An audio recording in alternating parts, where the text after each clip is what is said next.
नमस्कार। आज हम छठी कक्षा की हिंदी की पाठ्य पुस्तक मल्हार के पाठ 4 हार की जीत को पढ़ेंगे व समझेंगे।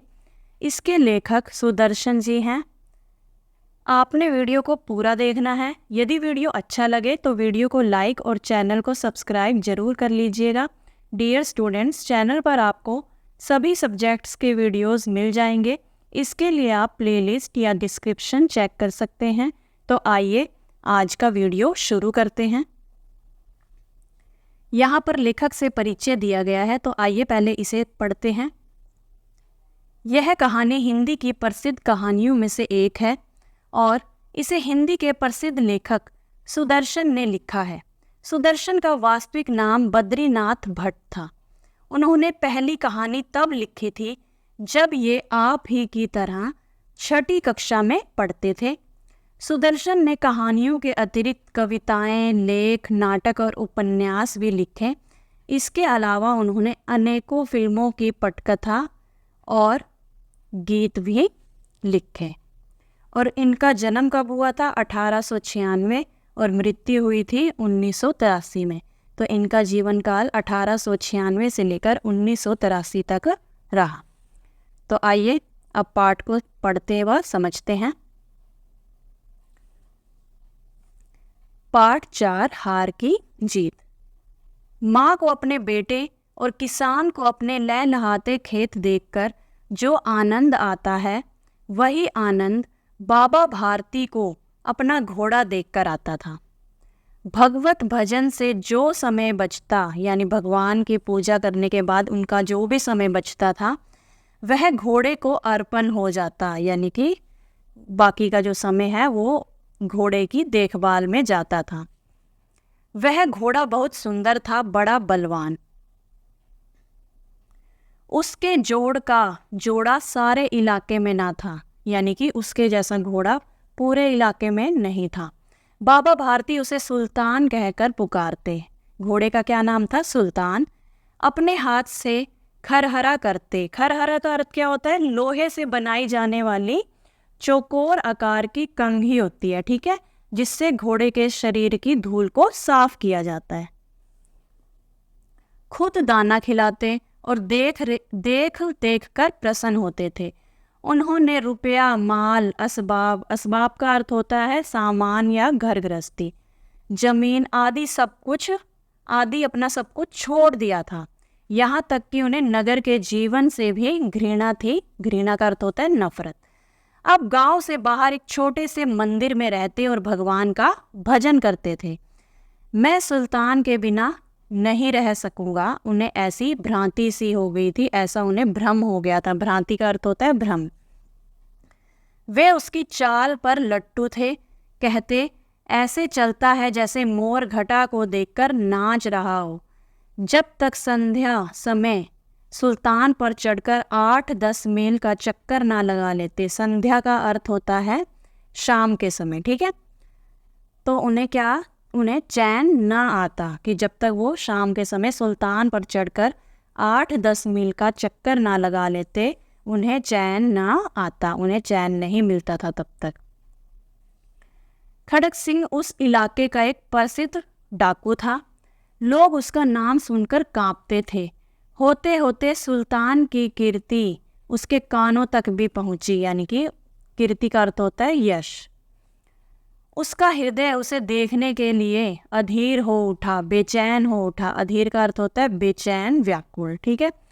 एक दिन वह दोपहर के समय बाबा भारती के पास पहुंचा और नमस्कार करके बैठ गया। बाबा भारती ने पूछा, खड़क सिंह क्या हाल है? खड़क सिंह ने सिर झुकाकर उत्तर दिया, आपकी दया है। कहो इधर कैसे आ गए? सुल्तान की चाह खींच लाई। बाबा भारती पूछते हैं, कहो इधर कैसे आ गए? फिर वो कहता है कि सुल्तान की चाह खींच लाई, यानी सुल्तान की इच्छा। विचित्र जानवर है, यानी बहुत ही अनोखा जानवर है, देखोगे तो प्रसन्न हो जाओगे। किसने कहा? बाबा भारती ने। फिर खड़क सिंह कहता है, मैंने भी बड़ी प्रशंसा सुनी है। उसकी चाल तुम्हारा मन मोह लेगी। बाबा भारती कहते हैं कि उसकी जो चाल है वो तुम्हारा मन मोह लेगी। कहते हैं देखने में भी बहुत सुंदर है। फिर बाबा भारती कहते हैं क्या कहना, उसे एक बार देख लेता है उसके हृदय पर, जो उसे एक बार देख लेता है उसके हृदय पर उसकी छवि अंकित हो जाती है, यानी उसकी छवि जो है वो छप जाती है। बहुत दिनों से अभिलाषा थी, आज उपस्थित हो सका हूँ। कौन कह रहा है? ये खड़ग सिंह कह रहा है। बाबा भारती और खड़ग सिंह दोनों अस्तबल में पहुंचे। अस्तबल क्या होता है? जहां पर घोड़ों को रखा जाता है, घोड़ों के रखे जाने वाला स्थान। बाबा ने घोड़ा दिखाया घमंड से और खड़ग सिंह ने घोड़ा देखा आश्चर्य से, हैरानी से। उसने सैकड़ों घोड़े देखे थे, परंतु ऐसा बांका घोड़ा उसकी आंखों से कभी ना गुजरा था। बांका यानी कि अद्भुत सुंदर घोड़ा। सोचने लगा भाग्य की बात है, ऐसा घोड़ा खड़ग सिंह के पास होना चाहिए था। डाकू क्या सोच रहा है कि ऐसा घोड़ा तो मेरे पास होना चाहिए था। इस साधु को ऐसी चीजों से क्या लाभ। कुछ देर तक आश्चर्य से चुपचाप खड़ा रहा। इसके पश्चात उसके हृदय में हलचल होने लगी, उसके मन में हलचल होने लगी। बालकों की सी अधीरता से बोला, जैसे बालक जो है वो किसी चीज को देखकर, जो उनकी मनपसंद चीज हो उसे देखकर अधीर हो जाते हैं, व्याकुल हो जाते हैं, धैर्य खो बैठते हैं। तो ऐसा ही हाल किसका हुआ? खड़ग सिंह का। परंतु बाबा जी इसकी चाल ना देखी तो क्या। फिर बाबा भारती भी मनुष्य ही थे। अपनी चीज की प्रशंसा यानी तारीफ दूसरों के मुख से सुनने के लिए उनका हृदय भी अधीर हो गया। घोड़े को खोलकर बाहर लाए और उसकी पीठ पर हाथ फेरने लगे।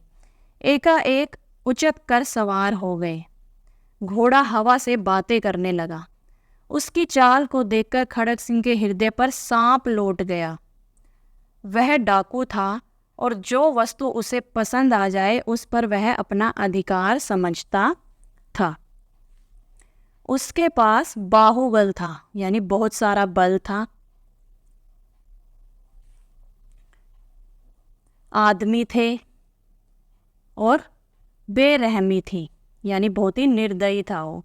जाते जाते उसने कहा, बाबा जी मैं यह घोड़ा आपके पास न रहने दूंगा। बाबा भारती डर गए। अब उन्हें रात को नींद न आती। सारी रात अस्तबल की रखवाली में कटने लगी। प्रतिक्षण खड़ग सिंह का भय लगा रहता कि उन्हें प्रतिक्षण हर पल क्या लगा रहता, किस बात का डर लगा रहता कि कहीं खड़ग सिंह ना आ जाए और मेरे घोड़े को ना चुरा कर ले जाए। परंतु कई मास बीत गए, मास यानी कई महीने बीत गए और वह न आया। यहाँ तक कि बाबा भारती कुछ असावधान हो गए। जब ऐसा कुछ भी नहीं हुआ कि खड़ग सिंह आया ही नहीं, तो बाबा भारती भी पहले तो बहुत रखवाली करते थे, चौकन्ने थे वो, लेकिन बाद में वो क्या हो गए? असावधान हो गए और इस भय को स्वप्न के भय की नाई मिथ्या समझने लगे और इस डर को क्या समझने लग गए कि बुरा सपना समझ के झूठ समझने लग गए। ठीक है। संध्या का समय था, शाम का समय था। बाबा भारती सुल्तान की पीठ पर सवार होकर घूमने जा रहे थे। इस समय उनकी आंखों में चमक थी और मुख पर प्रसन्नता यानी खुशी। कभी घोड़े के शरीर को देखते, कभी उसके रंग को, और मन में फूले ना समाते थे, अत्यधिक प्रसन्न होते थे। सहसा एक ओर से आवाज आई, अचानक एक ओर से आवाज आई, ओ बाबा इस कंगले की सुनते जाना। तो ये है जिसने आवाज लगाई थी, विकलांग व्यक्ति, ये बाबा भारती और ये उनका घोड़ा सुल्तान। आवाज में करुणा थी। बाबा ने घोड़े को रोक लिया। देखा एक अपाहिज यानी अपंग व्यक्ति जो है वृक्ष की छाया में पड़ा करा रहा है। बोले, क्यों, तुम्हें क्या कष्ट है, क्या तकलीफ है? अपाहिज ने हाथ जोड़कर कहा, बाबा मैं दुखियारा हूँ, बहुत दुखी हूँ, मुझ पर दया करो। रामावाला यहाँ से 3 मील है, यानी कि 3 मील दूर है। मुझे वहाँ जाना है, घोड़े पर चढ़ा लो, परमात्मा भला करेगा। फिर बाबा भारती पूछते हैं, वहाँ तुम्हारा कौन है? फिर वो अपाहिज व्यक्ति कहता है, दुर्गा दत्त वैद्य का नाम आपने सुना होगा, मैं उनका सौतेला भाई हूँ। बाबा भारती ने घोड़े से उतरकर अपाहिज को घोड़े पर सवार किया और स्वयं उसकी लगाम पकड़कर धीरे धीरे चलने लगे। सहसा उन्हें एक झटका सा लगा कि अचानक उन्हें एक झटका सा लगा और लगाम हाथ से छूट गई। उनके आश्चर्य का ठिकाना ना रहा जब उन्होंने देखा कि अपाहिज घोड़े की पीठ पर तनकर बैठा है और घोड़े को दौड़ाए लिए जा रहा है। उनके मुख से भय यानी डर, मुख से यानी मुंह से भय, विस्मय, और विस्मय क्या होता है, दुख, और निराशा से मिली हुई चीख निकल गई। वह अपाहिज डाकू खड़ग सिंह था। कौन था वो अपाहिज डाकू? खड़ग सिंह। बाबा भारती कुछ देर तक चुप रहे और कुछ समय पश्चात कुछ निश्चय करके पूरे बल से चिल्लाकर बोले, जरा ठहर जाओ। खड़ग सिंह ने यह आवाज़ सुनकर घोड़ा रोक लिया और उसकी गर्दन पर प्यार से हाथ फेरते हुए कहा, बाबा जी, यह घोड़ा अब ना दूंगा, परंतु एक बात सुनते जाओ। बाबा भारती क्या कहते हैं उसे कि एक बात सुनते जाओ। खड़ग सिंह ठहर गया, रुक गया। बाबा भारती ने निकट जाकर उसकी ओर ऐसी आंखों से देखा जैसे बकरा कसाई की ओर देखता है और कहा, यह घोड़ा तुम्हारा हो चुका है। मैं तुमसे इसे वापस करने के लिए ना कहूँगा, कि मैं तुम्हें इसे वापस करने के लिए नहीं कहूँगा, परंतु खड़ग सिंह, केवल एक प्रार्थना करता हूँ, इसे अस्वीकार ना करना, नहीं तो मेरा दिल टूट जाएगा। बाबा जी, आज्ञा कीजिए, मैं आपका दास हूँ, केवल यह घोड़ा ना दूंगा। ये किसने कहा? खड़ग सिंह ने। अब घोड़े का नाम ना लो, मैं तुमसे इस विषय में कुछ ना कहूँगा। मेरी प्रार्थना केवल यह है कि इस घटना को किसी के सामने प्रकट ना करना, कि जो भी अभी अभी घटना घटी है उसे किसी के भी सामने मत बताना कि तुम अपाहिज बनकर आए, मैंने तुम्हारी सहायता की और तुमने छल से मेरे घोड़े को मुझसे छीन लिया। खड़ग सिंह का मुंह आश्चर्य से खुला रह गया। उसे लगा था कि उसे घोड़े को लेकर यहाँ से भागना पड़ेगा, परंतु बाबा भारती ने स्वयं उसे कहा कि इस घटना को किसी के सामने प्रकट न करना। इससे क्या प्रयोजन सिद्ध हो सकता है? प्रयोजन का अर्थ होता है अभिप्राय या मतलब। खड़ग सिंह ने बहुत सोचा, बहुत सिर मारा, परंतु कुछ समझ ना सका। हार कर उसने अपनी आंखें बाबा भारती के मुख पर गड़ा दी और पूछा, बाबा जी, इसमें आपको क्या डर है? सुनकर बाबा भारती ने उत्तर दिया, लोगों को यदि इस घटना का पता चला तो वे किसी गरीब पर विश्वास ना करेंगे, जैसा कि बाबा भारती ने उस अपाहिज पर किया। दुनिया से विश्वास उठ जाएगा। यह कहते कहते उन्होंने सुल्तान की ओर से इस तरह मुंह मोड़ लिया जैसे उनका उससे कभी कोई संबंध ही ना रहा हो, कि उन्होंने अपने घोड़े से बिल्कुल मुंह फेर लिया, जैसे वो उसे जानते ही ना हो, कोई संबंध ना हो। बाबा भारती चले गए, परंतु उनके जो शब्द जो उन्होंने खड़ग सिंह से कहे वो खड़ग सिंह के कानों में उसी प्रकार गूंज रहे थे। सोचता था, कैसे ऊंचे विचार हैं, कैसा पवित्र भाव है उनका। उन्हें इस घोड़े से प्रेम था, बहुत प्यार था। इसे देखकर उनका मुख फूल की नाई खिल जाता था, यानी कि इस घोड़े को देखकर जो उनका मुंह है, जो मुख है, चेहरा है, वो फूल की तरह खिल जाता था। कहते थे, इसके बिना मैं रह ना सकूंगा। इसकी रखवाली में वे कई रात सोए नहीं, भजन भक्ति ना कर रखवाली करते रहे, परंतु आज उनके मुख पर दुख की रेखा तक दिखाई ना पड़ती थी। उन्हें केवल यह ख्याल था कि कहीं लोग गरीबों पर विश्वास करना ना छोड़ दें। क्या सोच रहा था वो?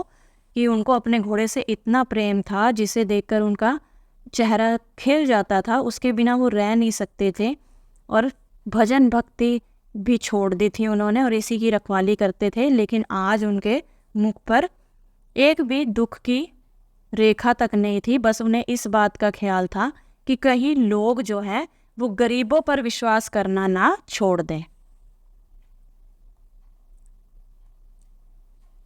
रात के अंधेरे में खड़ग सिंह बाबा भारती के मंदिर में पहुंचा। चारों ओर सन्नाटा था।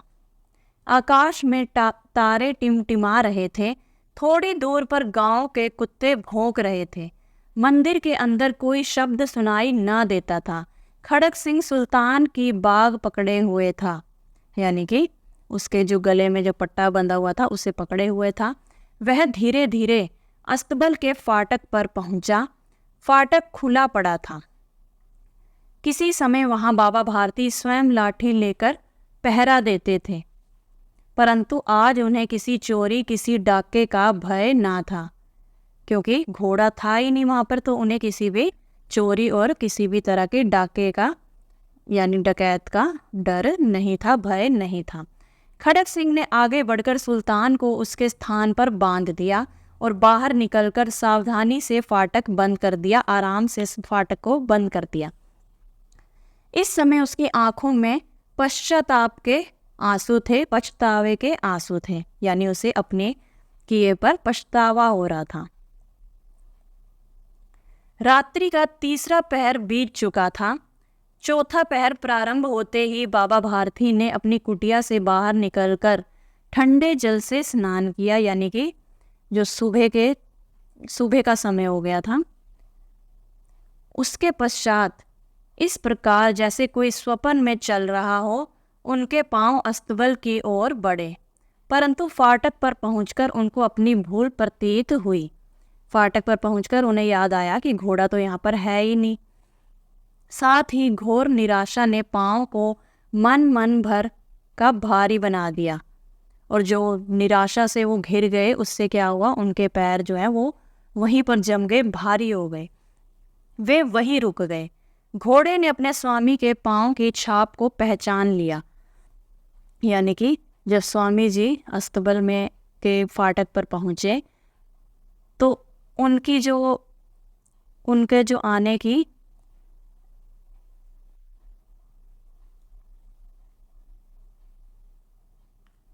वे वहीं रुक गए। घोड़े ने अपने स्वामी के पांव की चाप को पहचान लिया, यानी कि उसकी आहट को पहचान लिया, अपने स्वामी के पांव की आहट को पहचान लिया और जोर से हिनहिनाया। अब बाबा भारती आश्चर्य और प्रसन्नता से दौड़ते हुए अंदर घुसे। जैसे ही उन्होंने घोड़े की आवाज़ सुनी तो वो प्रसन्नता से, आश्चर्य से हैरान भी हुए कि घोड़ा कैसे हो सकता है, और खुशी भी हुई उन्हें, और दौड़ते हुए अंदर घुसे और अपने घोड़े के गले से लिपटकर इस प्रकार रोने लगे मानो कोई पिता बहुत दिन से बिछड़े पुत्र से मिल रहा हो। बार बार उसकी पीठ पर हाथ फेरते, बार बार उसके मुंह पर थपकियां देते और कहते थे, अब कोई गरीबों की सहायता से मुंह ना मोड़ेगा, कि अब कोई भी गरीबों की सहायता से मुंह ना मोड़ेगा। थोड़ी देर के बाद जब वह अस्तबल से बाहर निकले तो उनकी आंखों से आंसू बह रहे थे। ये आंसू उसी भूमि पर, ठीक उसी जगह गिरे थे जहां बाहर निकलने के बाद खड़ग सिंह खड़ा होकर रोया था। दोनों के आंसुओं का उस भूमि की मिट्टी पर परस्पर मेल हो गया कि जब बाबा भारती अपने घोड़े से मिलकर बाहर निकले तो उनकी आंखों में जो आंसू थे वो भूमि पर, जमीन पर उसी जगह पर गिरे जहां पर बाहर निकलने के बाद खड़ग सिंह खड़ा होकर रोया था, यानी उसके जो पश्चाताप के आंसू थे वो बहे थे, और दोनों के आंसुओं का, यानी कि बाबा भारती और खड़ग सिंह के आंसुओं का उस भूमि की मिट्टी पर परस्पर मेल हो गया। तो इस प्रकार बाबा भारती की उदारता और उनके पवित्र विचारों से प्रभावित होकर खड़ग सिंह ने उनका घोड़ा जो है उन्हें वापस लौटा दिया और उसे अपने किए पर बहुत ही पछतावा हुआ, और इस प्रकार जो बाबा भारती हैं उनकी हार कर भी जीत हो गई।